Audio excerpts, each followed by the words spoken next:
আমাদের ক্যালেন্ডারে রয়েছে নানান ধরনের অজানা সেটিং। হ্যালো ভিউয়ার্স, কেমন আছেন সবাই? আশা রাখছি সবাই ভালোই আছেন। আজকে আমরা দেখব আমাদের স্মার্টফোনে থাকা ক্যালেন্ডার অ্যাপসটার নানান ধরনের গুরুত্বপূর্ণ সেটিং, যে সেটিংগুলো জানলে আপনি নিজেই অবাক হয়ে যাবেন। চলুন বন্ধুরা, ভিডিওটা শুরু করা যাক।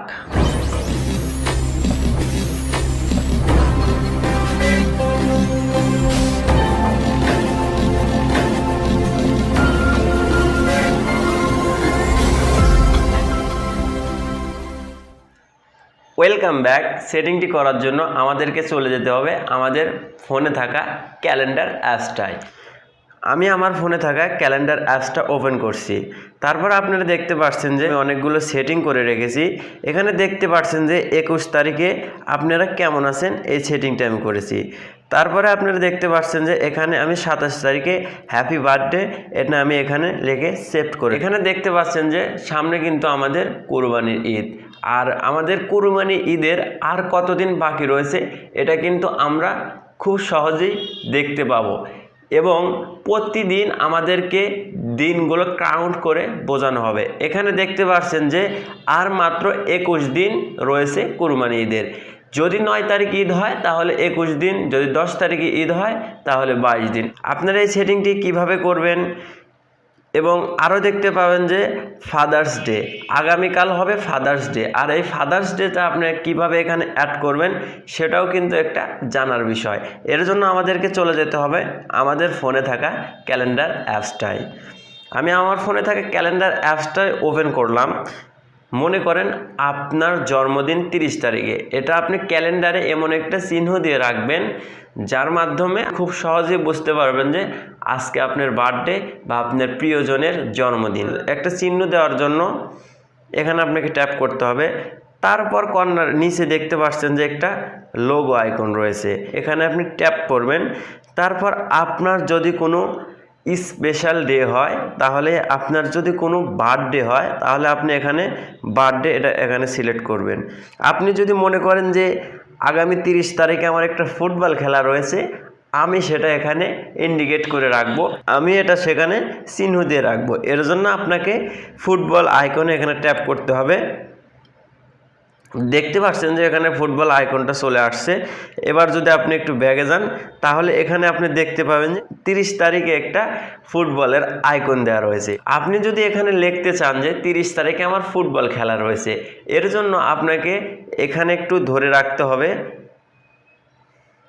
তারপর এখানে দেখতে পাচ্ছেন যে টাইটেল লেখা রয়েছে, এখানে টাইটেল লেখা রয়েছে, আপনি এখানে টাইটেল এখানে লিখবেন ফুটবল খেলা। তারপর এখানে দেখতে পাচ্ছেন যে এখানে একটা কালার আইকন রয়েছে, এখানে আপনি কালার সিলেক্ট করতে পারবেন। এখানে যদি আপনি কোনো কালার সিলেক্ট করতে চান তাহলে এখানে কালারের উপর ট্যাপ করবেন। তারপর এখানে দেখতে পাচ্ছেন যে নিচে রয়েছে সেভ অপশন, আপনি এখানে সেভে ট্যাপ করবেন। তারপর দেখেন বিষয়টা কি হয়, সেভ হয়ে যায়। আপনারা কিন্তু খুব সহজেই আপনাদের ক্যালেন্ডার অ্যাপসটায় আপনাদের মনের ইচ্ছা মতো ছুটির দিন হোক বা প্রিয়জনের কোনো স্পেশাল ডে হোক, আপনি এখানে খুব সুন্দরভাবে লিখে রাখতে পারেন। তারপরে দ্বিতীয় নাম্বার যে সেটিংটা, সেই সেটিংটা হচ্ছে আমাদের কিন্তু জানতে ইচ্ছা করে আমাদের ফুটবল খেলাটা আর কতদিন পরে হবে। আমাদের কিন্তু জানতে ইচ্ছে করে আমাদের প্রিয়জনের বার্থডেটা কবে হবে। প্রতিদিন কিন্তু আমরা ক্যালেন্ডার দেখার সময় পাই না, প্রতিদিন কিন্তু আমরা ক্যালেন্ডারে প্রবেশ করতে পারি না। এর জন্য আমাদের একটা সেটিং করতে হবে। এটা আমার স্যামসাং ফোন, যার কারণে সেটিংটা আপনার সাথে মিলবে কিনা জানি না, তারপরেও আপনারা ট্রাই করবেন। এরকমভাবে ডিসপ্লেতে ট্যাপ করে ধরে রাখবেন। তারপরে এখানে দেখতে পাচ্ছেন ওয়েট গেটস, এখানে আপনি ট্যাপ করবেন। তারপরে আপনি যদি ক্যালেন্ডারকে ইন্ডিকেট করে রাখতে চান তাহলে খুঁজে বের করবেন আপনার ক্যালেন্ডারটা কোথায় রয়েছে। এরকমভাবে দেখতে পাচ্ছেন যে আমি আমার ক্যালেন্ডারটা খুঁজে বের করেছি। এখানে অনেক ধরনের অ্যাপসই থাকবে, আপনাকে খুঁজে বের করতে হবে আপনি যে অ্যাপসটা ডিসপ্লেতে রাখতে চান সেটাই আপনাকে এখানে খুঁজে বের করতে হবে। আমি এখানে আমার ফোনে থাকা ক্যালেন্ডারটা সামনে রাখতে চাই, এখানে আমি ক্যালেন্ডার ট্যাপ করছি। তারপর এখানে আমি অ্যাডে ট্যাপ করছি। অ্যাডে ট্যাপ করার পর এখানে কিন্তু আমার ছুটির লিস্টগুলো সবগুলো লিস্ট চলে আসছে। আমি যেগুলো লিস্ট নিজে অ্যাড করেছি সেগুলো কিন্তু চলে আসছে, এবং যেগুলো লিস্টগুলো সরকারিভাবে ছুটির ডে সেগুলো কিন্তু এখানে চলে আসছে। আপনি যদি আপনার মন মতো কোনো ডেকে সিলেক্ট করে ডিসপ্লেতে রাখতে চান তাহলে আপনি করবেন কি, আপনার এটা খুঁজে বের করবেন। এখানে দেখতে পাচ্ছেন যে এখানে আমার লেখা রয়েছে ফুটবল খেলা।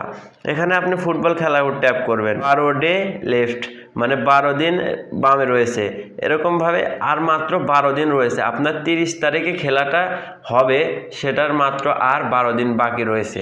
এখানে আপনি সেভে ট্যাপ করবেন। তারপর দেখতে পাচ্ছেন যে ফুটবল খেলা এখানে 12 ডে লেখা রয়েছে। আমরা যদি ক্যালেন্ডারের ভিতর প্রবেশ করি তাহলে 1, 2, 3, 4, 5, 6, 7, 8, 9, 10, 11, 12 আর মাত্র 12 দিন পর কিন্তু আমাদের ফুটবল খেলা। এখানেও কিন্তু লেখা রয়েছে ফুটবল খেলা 12 ডে লেফট, মানে আর মাত্র 12 দিন পরেই আপনার ফুটবল খেলাটা শুরু হবে। এখানে আমি আরও অনেক ধরনের কিছুই অ্যাড করে রেখেছি। এখানে আমি ঈদ উল আজহার ছুটির দিনটা এখানে আমি অ্যাড করে রেখেছি। আপনারা দেখতে পাচ্ছেন যে আর মাত্র 21 দিন অথবা 22 দিন পর কিন্তু আমাদের ঈদটা অনুষ্ঠিত হবে ইনশাআল্লাহ। এরকমভাবে আমি অনেক কিছু এখানে সেভ করে রেখেছি। তারপরে এখানে দেখতে পাচ্ছেন যে ফাদার্স ডে রয়েছে। আমার কাছে অনেকটা ভালো লেগেছে যে এখানে আমি খুব সুন্দরভাবে মার্ক করে রেখেছি যে আমার ঈদের দিনটা কবে আর ঈদের মাত্র কয়দিন রয়েছে। সেই অনুযায়ী কিন্তু আমি এখনও চলাফেরা করছি, মানে ঈদের একটা প্রস্তুতির বিষয় রয়েছে, সেই অনুযায়ী কিন্তু আমি এখন চলাফেরা করছি। আপনি যদি এখানে চান যে এটা আরেকটু কাস্টমাইজেশন করবেন, আরেকটু সেটিং করবেন, তাহলে আপনি এখানে ট্যাপ করে ধরে রাখবেন, তারপরে সেটিং অপশনে ট্যাপ করবেন। ট্যাপ করার পর এখানে কিন্তু আপনি দেখতে পাচ্ছেন যে ব্ল্যাক আইকন রয়েছে, ব্ল্যাক চিহ্ন রয়েছে। আপনি যদি ব্ল্যাকটাকে হোয়াইট করতে চান তাহলে এখানে আপনি হোয়াইটে ট্যাপ করবেন। দেখতে পাচ্ছেন যে হোয়াইট দেখা যাচ্ছে কিন্তু একটু চোখে লাগছে, আপনি চাচ্ছেন যে চোখে যেন না লাগে, তাহলে আপনি এখানে দেখতে পাচ্ছেন যে আলোগুলো আপনি কীরকমভাবে রাখবেন। আমি একদম মাইনাস করে দিচ্ছি, তারপর এখানে সেভে ট্যাপ করছি। তারপর বন্ধুরা দেখতে পাচ্ছেন দিনটা আর কুরবানি ঈদের যে আমি একটা সিলেকশন করে রেখেছি এটার কতদিন বাকি রয়েছে সেটা কিন্তু দেখা যাচ্ছে, কিন্তু এখানে কালো যে চিহ্নটা ছিল সেটা কিন্তু নেই। বন্ধুরা, আমরা কিন্তু আমাদের ক্যালেন্ডারের অনেক সেটিংগুলোই জানি না। আজকের ভিডিওটির মাধ্যমে আশা রাখছি একটু হলেও আপনার উপকারে এসেছে। ভিডিওটা যদি আপনার ভালো লাগে নিশ্চয় আপনি আপনার ফ্রেন্ডের মাঝে শেয়ার করবেন এবং একটা লাইক দেবেন। আসসালামু আলাইকুম, খোদা হাফেজ, ভালো থাকবেন।